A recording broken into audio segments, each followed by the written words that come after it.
capítulo 4 do livro de Números, diz assim: os deveres dos coatitas. Disse o Senhor a Moisés e Arão: levanta o censo dos filhos de Coate, do meio dos filhos de Levi, pelas famílias, segundo a casa de seus pais, da idade de 30 anos, para cima até os 50, será todo aquele que entrar neste serviço, por exercer algum cargo na tenda da congregação. É este o serviço dos filhos de Coate na tenda da congregação, nas coisas, versículo 4, é este o serviço dos filhos de Coate na tenda da congregação, nas coisas, mais foco porque a minha mensagem está depois da vírgula, nas coisas, depois da vírgula, nas coisas santíssimas. Diga glória a Deus. Amados, aqui está a mensagem que Deus me deu. E eu falei: Deus, são 6 horas. O que tu há de me revelar? E Deus falou: pega um papel, pega uma caneta e veja, observe tudo que eu vou falar contigo. E eu comecei a ler essa mensagem, irmãos, a respeito dos deveres daqueles que cuidavam do templo. Esta semana, no propriamente dito domingo passado, falei e preguei sobre a arca.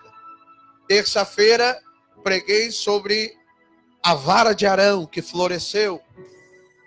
Durante a semana, falei: Deus, eu quero pregar sobre os querubins. Deus, eu quero pregar sobre as tábuas dos testemunhos. Deus, eu quero pregar sobre o propiciatório. E as mensagens foram vindo na minha mente. E hoje Deus, ele me chama a atenção para um povo que quase não é citado na Bíblia. Os filhos de Coate, eles quase não são mencionados.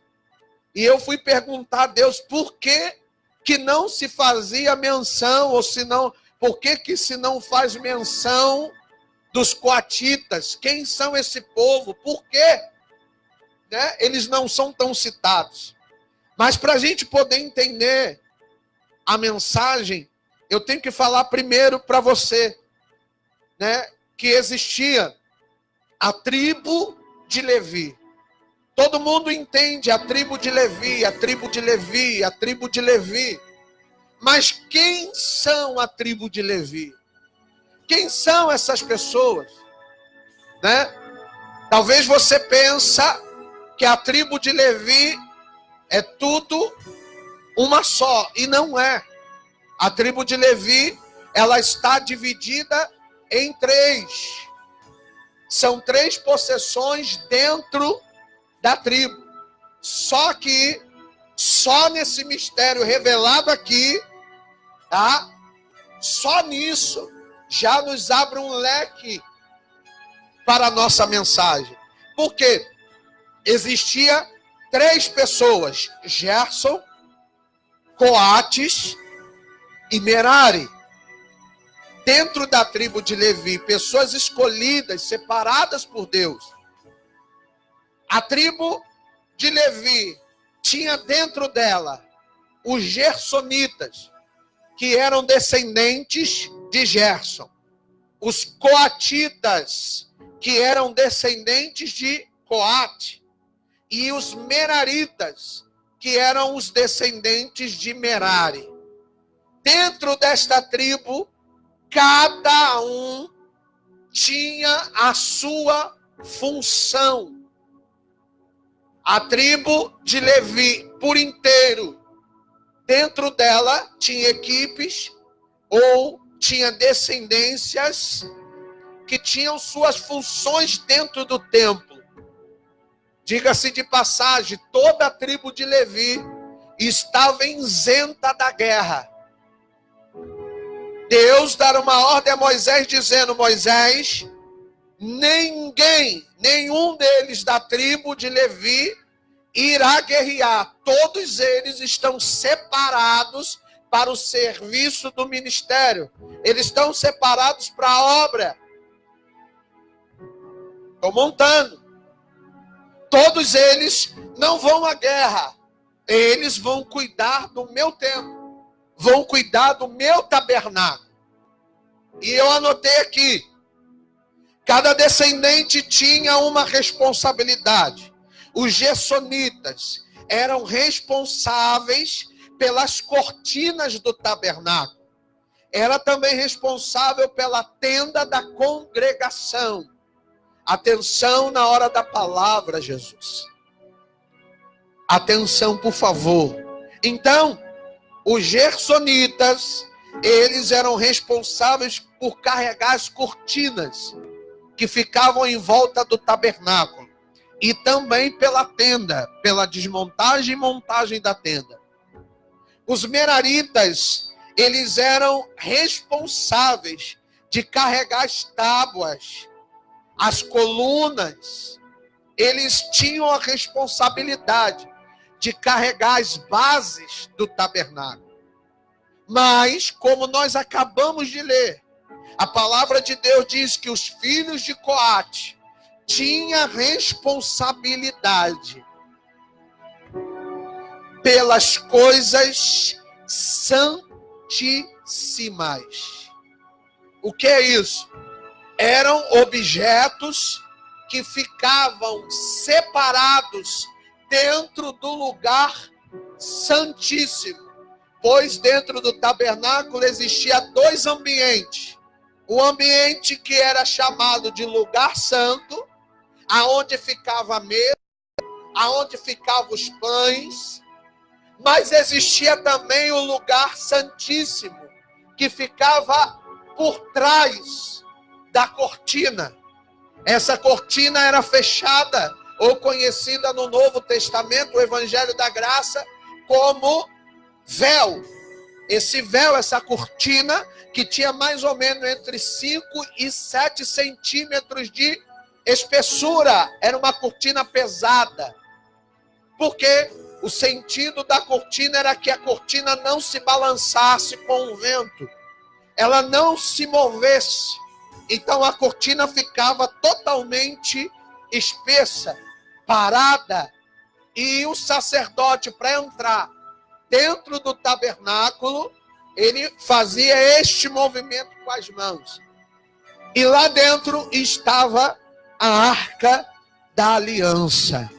Amém?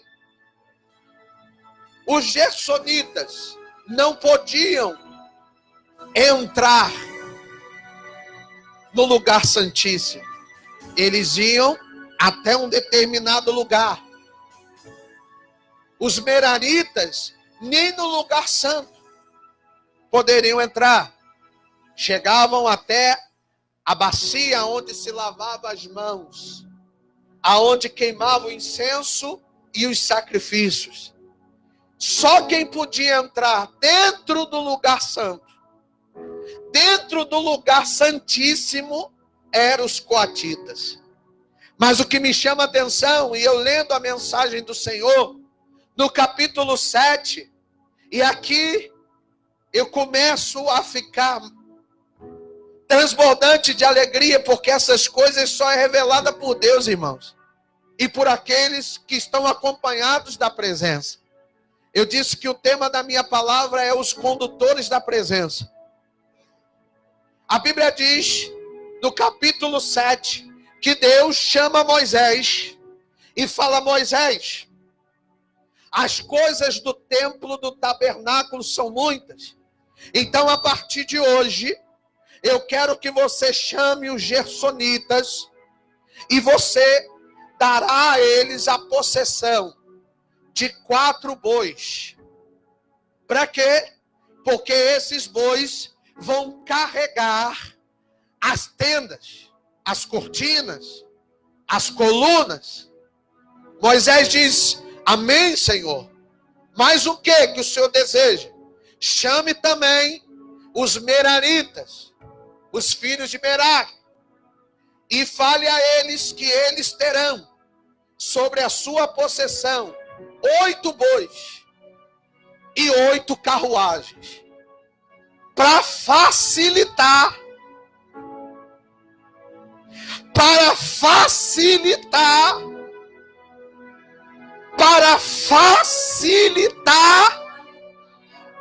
chame eles, os filhos de Merari, e diga a eles, para eles, que tem sobre a vida deles 8 bois, 8 carroças, para facilitar na hora que eles desmontarem o tabernáculo e tiverem que levar para outro lugar.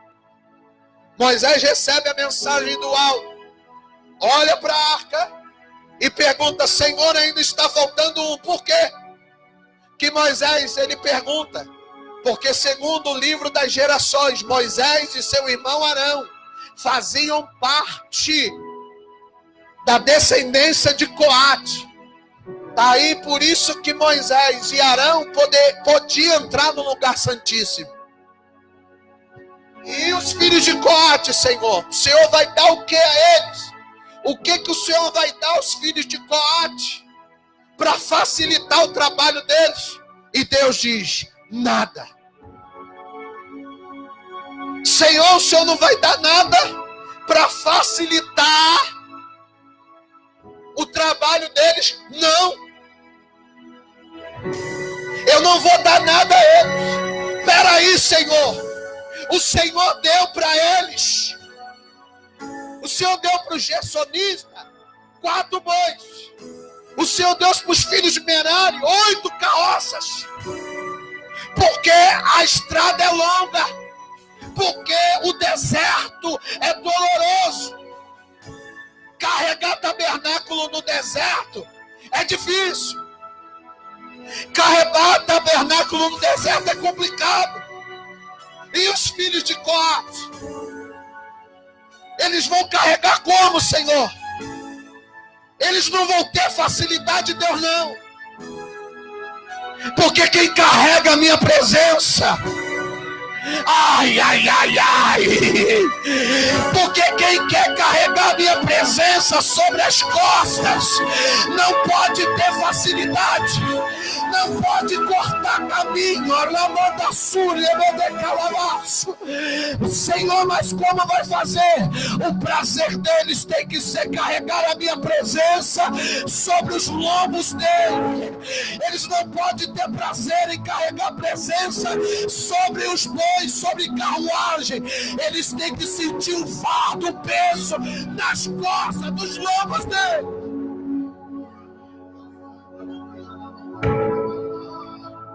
E eu falei: Deus, que é isso? Que mensagem é essa? E Deus falou aqui para mim: eles tinham a maior responsabilidade, como também o maior trabalho. Mesmo assim, Deus não os deu facilidade. Eu estou falando, olha para mim, olha para mim, olha para mim. Desvia o foco, não, olha para mim. Eu estou falando para você que a responsabilidade dos coatitas era gigante. A responsabilidade deles era grande. Olha para mim. Eita Deus. Trava o povo aqui em mim, Senhor, porque senão eles vão perder a mensagem. Olhe para mim aqui. Deus, a maior responsabilidade estava em cima deles. Por quê? Porque eles eram responsáveis de levar os utensílios do lugar santíssimo. Imagine se a arca cai no chão. Imagine se um caneco daquele cai no chão, uma bacia daquela. Então a responsabilidade estava sobre eles. E eu perguntei: por que, Deus, que o Senhor não facilitou o manuseio, o trabalho dos teus filhos? E Deus começou a trabalhar comigo. Aleluia. E Deus falou para mim: meu filho, tem muita gente que não quer ter trabalho para carregar a presença. Tem pessoas que me perguntam assim: pastor Felipe, qual é o segredo para a unção renovada estar do jeito que está? Qual é o segredo da presença de Deus? Qual é o segredo da glória de Deus nesse lugar? E eu falo para elas: o segredo é o preço que se paga. O segredo é a dor que se sente. O segredo está no sacrifício que se gera. Todo mundo que chega aqui, olha essa igreja bonitinha do jeito que está agora. Todo mundo que vem aqui, olha para o pastor Felipe, vê o pastor Felipe arrumadinho, a pastora Viviane com o cabelo lisinho, mas não sabe as noites que a gente perde. Não sabe quantas vezes nós vamos deitar na nossa cama e o nosso corpo treme de tão cansado que fica. Tem muita gente que quer a presença. Tem muita gente que quer carregar a presença aqui, ó. Tem muita gente que acha que presença é falar em língua e rodar. Tem muita gente que acha que presença é ficar saltando. Não é isso não, querido. Presença de Deus é sentir o peso do ministério. É sentir o peso, é sentir o fardo. É você ir dormir todo dia e você dizer: Senhor, eis-me aqui porque eu estou cansado hoje, mas amanhã eu estou pronto para a guerra novamente. Amanhã eu estou pronto para a batalha de novo. Pega na mão desse crente e fala assim: quer carregar presença? Quer ter presença? Quer ter presença sobre os teus lobos? Então sacrifica. Sai do marasmo, sai da mesmice. É tempo de se levantar.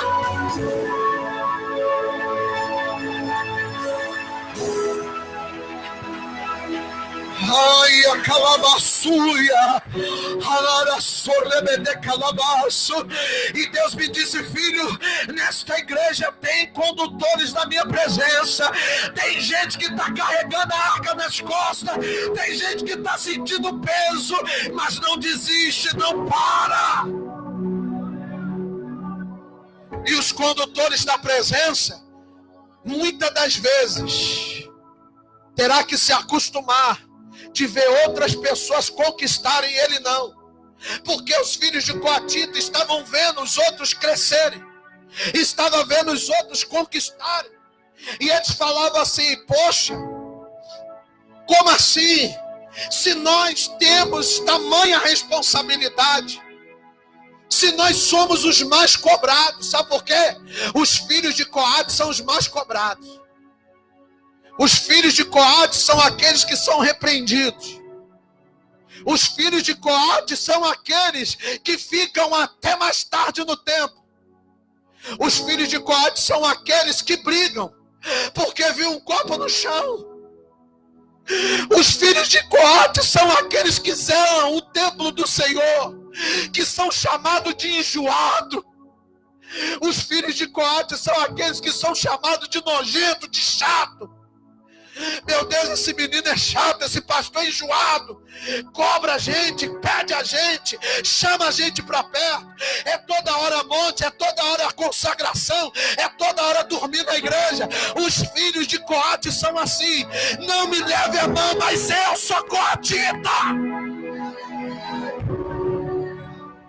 Você pode sair daqui da igreja, você pode fazer o que quiser, mas Deus me chamou como coatita, e eu vou cuidar das coisas dele. Eu vou ser chato, eu vou ser enjoado.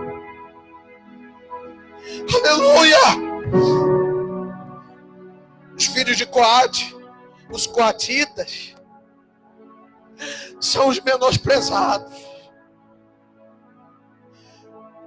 Toda vez que tu vê alguém falando mal de uma pessoa, ou uma outra, ou realmente ela está muito endemoniada, ou está sobre ela o nome coatita, porque os coatitas são assim. Eles fazem questão de tudo dentro do templo, porque eles foram chamados para zelar aquilo que Deus deu na mão deles. São os mais cobrados, são os mais repreendidos. porque a responsabilidade é grande sobre as costas dele. Aleluia. Só que os filhos de Coate, ele vê os outros conquistar, ele vê os outros crescer, ele vê os outros adquirindo. Esses dias, alguém entrou dentro da minha casa e falou assim: estou comprando uma autonomia de táxi, 80 mil. Eu olhei e falei: é, Deus. E eu querendo comprar essa igreja aqui, e eu querendo 100 mil para comprar a igreja. Dá um sinal pelo menos. Aí Deus falou assim para mim no meu ouvido, antes de eu ler a mensagem: fica quieto, porque o que ele está vendo são coisas dessa terra, mas o que eu tenho te mostrado são coisas do céu. Ei, se tu não der glória agora, porque tu está muito mal. Os Gersonitas ganharam bois, os Meraritas ganharam cavalos, ganharam carroças, mas só os coatitas puderam ver o que ninguém podia ver. Só eles entravam diante da arca, só eles viam a Shekinah de Deus, só eles podiam contemplar o que ninguém mais podia ver. Aleluia. Eu posso conjecturar os Gersonitas perguntando assim: o que é que tem no lugar santo? E os coatitas dizendo: eu não posso falar. Vai contemplar teus bois, vai contemplar tuas carroças, porque o que eu tenho visto, os olhos não veem, o coração não sente. Aleluia! Aleluia!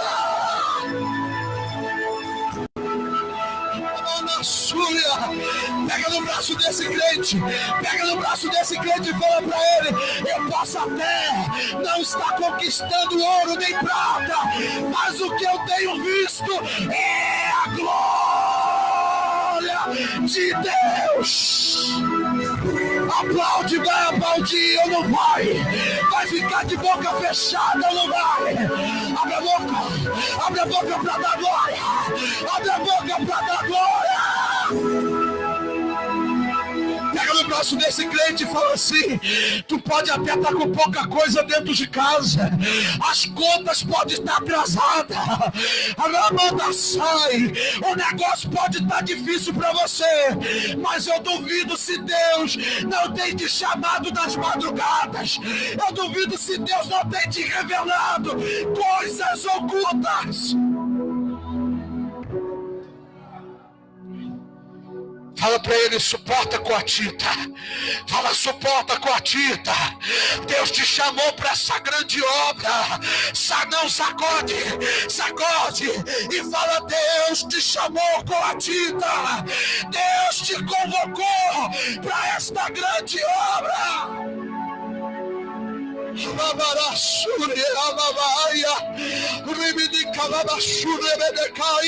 Você que tem a unção de Deus sobre a tua vida, fale em línguas, glorifica o nome desse Deus.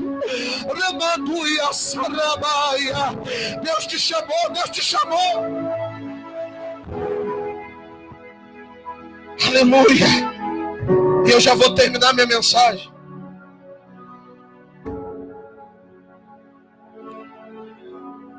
E Deus pegou na minha mão e falou: escreve isso aqui.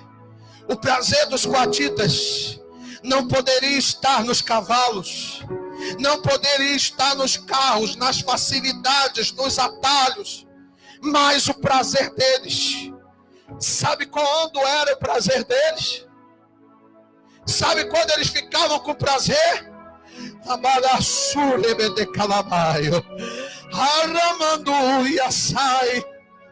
Sabe quando eles começavam a ter prazer? Era quando Moisés lá de dentro falava assim: pode entrar, filhos de Coate. E o véu abria. E quando abria o véu, meu amigo, o cheiro da fumaça ainda estava lá dentro. A Shekinah estava lá dentro. Aleluia! Aleluia!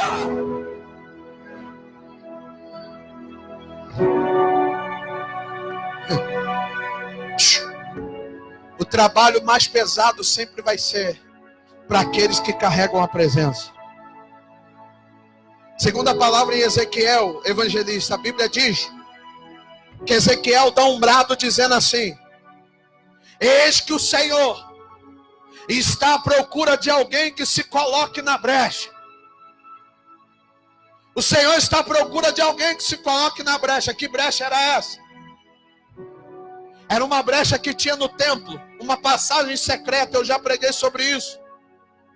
Era uma passagem secreta, aonde todas as vezes que os inimigos atacavam Jerusalém, os coatitas entravam pela brecha. Ramanai, ui calabás. Somente os coatitas conheciam aquela brecha. Ai, você não pegou, você está boiando, você está viajando. Somente os coatitas conheciam a brecha. Que brecha? A brecha que levava eles à presença. Quando a igreja está caída, quando a igreja está fraca, só os coatitas sabem trazer a presença de volta. Só os coatitas sabem trazer a presença de volta. A Bíblia diz que eles entravam pela brecha, pegavam a arca e escondiam a arca. A arca representa o quê? Os coatitas entravam, Henrique, pela brecha.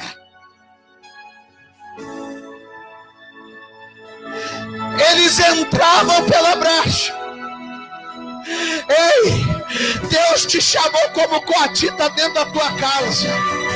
Quando teu marido está bêbado, teu filho está bêbado, quando tudo está ruim, Deus ele sopra no teu ouvido e fala assim: entra na brecha.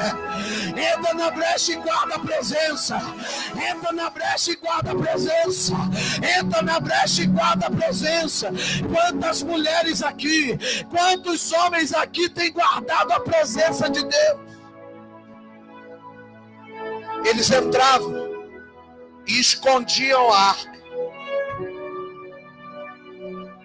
E quando os inimigos entravam dentro do templo, a arca de Deus já o quê? Tinha sumido. Meu sobrinho hoje me perguntou: pastor, o que aconteceu com a arca? E eu falei: vai perguntar aos coatitas. Aleluia. Ele ficou sem entender.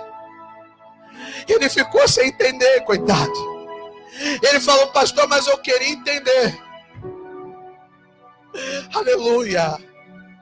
Bota aí, esconda a minha tia, aquela que a gente estava ouvindo mais cedo.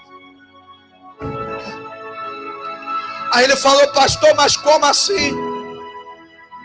Eu não estou entendendo, pastor. A arca sumiu, ninguém consegue achar a arca. Ninguém consegue mais achar a presença. Aí eu fui no som, botei um som para ele, nessa música que ele está colocando aí, que ele vai achar em nome de Jesus. Já achou? Ah. Eita! E aí quando começou a tocar essa música aqui, eu falei assim: filho, deixa eu te mostrar a presença.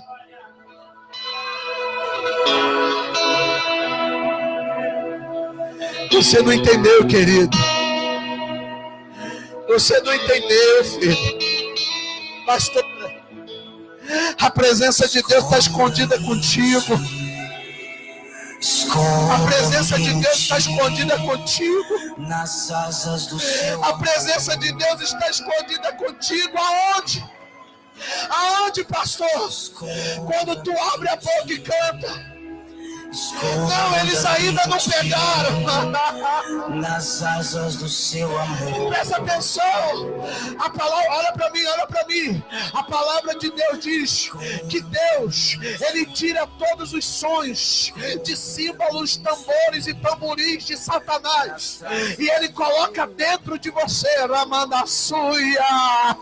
Então quando tu abre a boca, você é presença pura. Presença pura, presença pura, nas asas do seu amor. Quem tem glória da glória, quem tem glória da glória, quem tem glória da glória. Como eu amo seu nome. Ó a presença aí, ó. Ó a presença aí, ó. Ó a presença aí. Ó a presença. A mensagem ainda não acabou. Que isso? Ainda não acabou a mensagem. Como eu amo seu nome. Olha a presença. Cadê os coatitas? Cadê os coatitas? Cadê os coatitas que vão cantar? Profundamente, profundamente, nas asas do teu amor. Vai, igreja! Desonra-me. Cadê os coatitas? Cadê? Nas asas do seu amor. Eita glória! Como eu amo seu nome. Tens o nome mais lindo que eu conheço.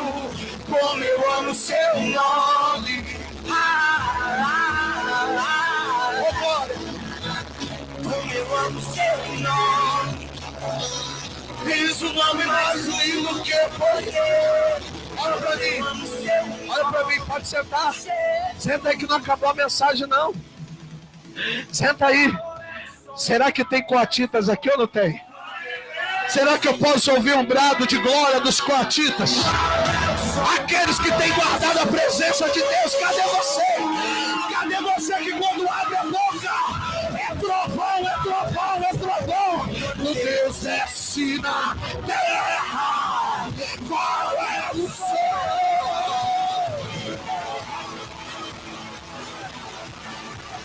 Qual é o som? Qual é o som? Quando Deus desce na terra. Qual é o som? E esse é o som. O carpinteiro batendo a porta. Que é isso, papai? O carpinteiro batendo a porta. É muita presença, não sou roubado. E esse é o som. O carpinteiro batendo a porta. O carpinteiro batendo a porta. Olha pra mim. Olha pra mim. Olha pra mim. Cadê os coatitas? Estão aí? Presta atenção. A W12 diz: não há atalhos para a santidade. O que é a santidade? Derivado do Santíssimo. Oh, glória. E eu consigo entender isso. Não, lá no qual é o som. No fundo. Ai. Glória. Aleluia. Eu não posso terminar isso aqui antes de falar isso para todos os coatitas. Carregam a presença. Vêem coisas que ninguém vê. Aos coatitas são revelados coisas que ninguém consegue ver. Eles conseguem ver muito mais além do que um simples gersonita vê. Então quando o teu pastor falar assim, tu ainda pode melhorar, é porque ele está vendo em você algo que você não consegue ver em você. Quando alguém que carrega a presença falar assim para você, vamos para a igreja, vá. Porque ele está conseguindo ver em você o que você não consegue ver em si próprio. Valorize um coatita, sabe por quê? Porque um coatita sempre será levado ao sacrifício. Que é isso, pastor? Como assim, pastor? Vou te provar agora. A palavra de Deus diz que Estevão viu o céu aberto.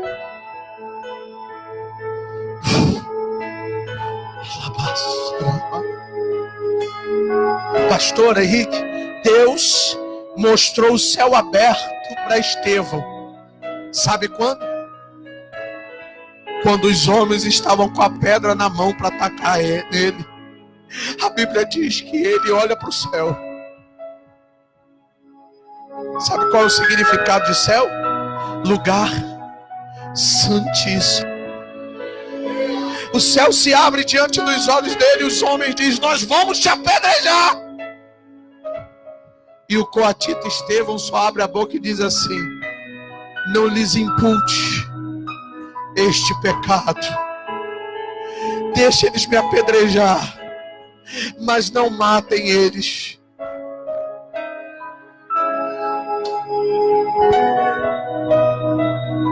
Coatita, tu sempre será apedrejado. Sempre terá pessoas para atacar pedra em você. Sabe por quê? Porque você viu o que ninguém viu. Quer mais um? Paulo. Eu me emociono aí. A palavra de Deus diz que Paulo, ele tem visão do terceiro céu. Mas ele diz que as coisas que ele viu é tão linda que ele chama essas coisas de inefáveis. E ele diz, são coisas que não competem aos homens ver. Só vou contar um pouquinho. Eis que olhei e a sua entrada, a entrada das portas, as ruas eram de ouro, os portões eram de ouro. Eu só sei de uma coisa, lá tem muitas casas. Mas sabe o que aconteceu com o coatita Paulo? Foi chicoteado várias vezes, foi parar na prisão várias vezes. E no fim da sua vida ele disse: combati o bom combate, terminei a carreira, guardei a fé. Senhor, estou pronto.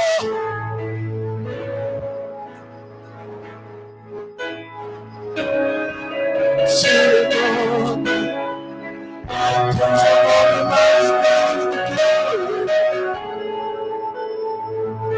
e aí, coatita, está pronto para ir para a cadeia? Está pronto para ser apedrejado? Está pronto para morrer por causa do Evangelho de Deus? E eu termino minha mensagem com ele. Não podia deixar ele de fora. O apóstolo amado, o discípulo mais chegado do Mestre, João. A Bíblia diz, no livro de Apocalipse, capítulo 1, versículo 9, que João, ele fala assim: eu vim parar na ilha de Patmos.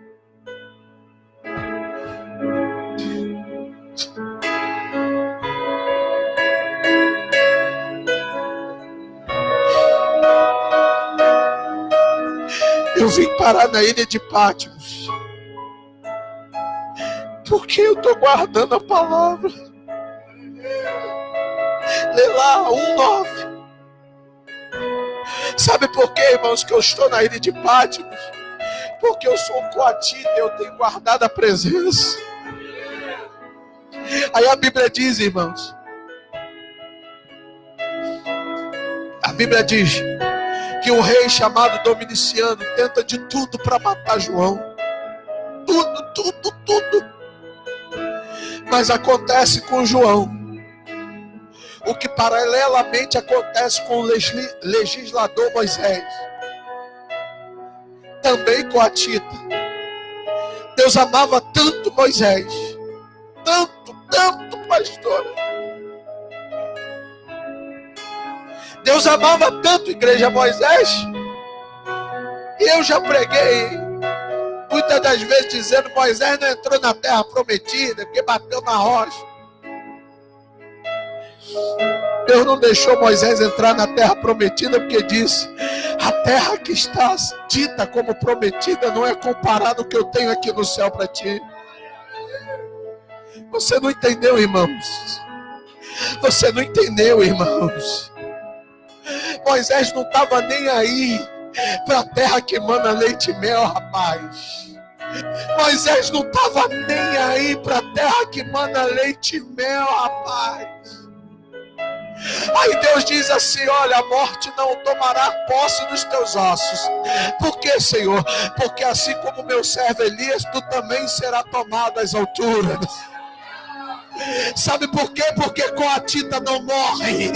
Coatita não morre. Eu não deixo Coatita morrer. Que negócio é esse, pastor? Coatita é tomado ao céu. Ele não morre, ele é tomado ao céu. Pega na mão desse crente e fala assim: se tu é Coatita, tu não vai morrer. Tu vai ser arrebatado. Antes do teu corpo padecer, o Senhor vem na carruagem, pega você e te leva.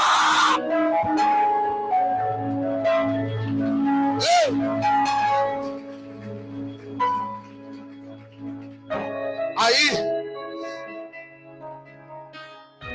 João vai parar dentro da ilha de Pátimos. Senhor, o que eu vim fazer aqui?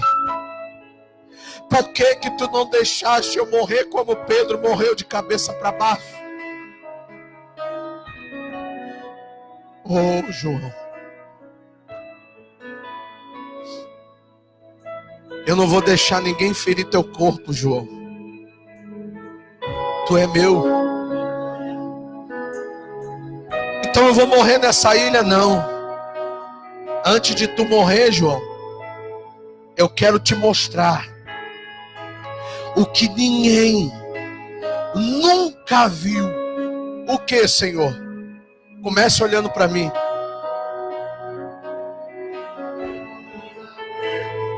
E ele se apresenta. Senhor, tá diferente. Tô.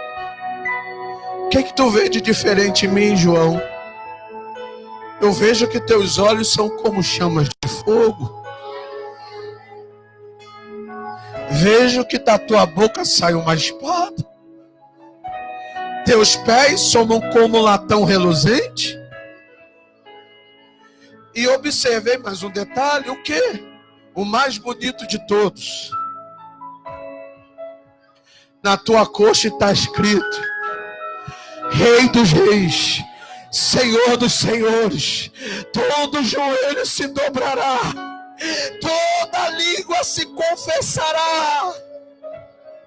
Todos vão dizer que só o Senhor é Deus. Por inteiro faço tudo, mas vem novamente. Eu mergulho. Deixa eu terminar. João levanta e o Senhor olha para ele e fala: acha que é só isso que eu quero te mostrar, João? Acha que o que eu quero te mostrar acaba aqui? Não. Vem cá. Mas o que o Senhor quer me mostrar? Está vendo aqueles anciões?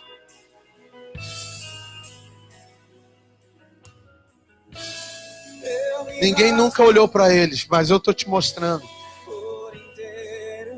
Senhor, que coisa linda. Olha para o alto, João. O que tu vê? Um trono. E acima do trono, 2 querubins. Ouça o que eles estão dizendo. O que, Senhor? Santo, Santo, Santo, Santo é o Senhor.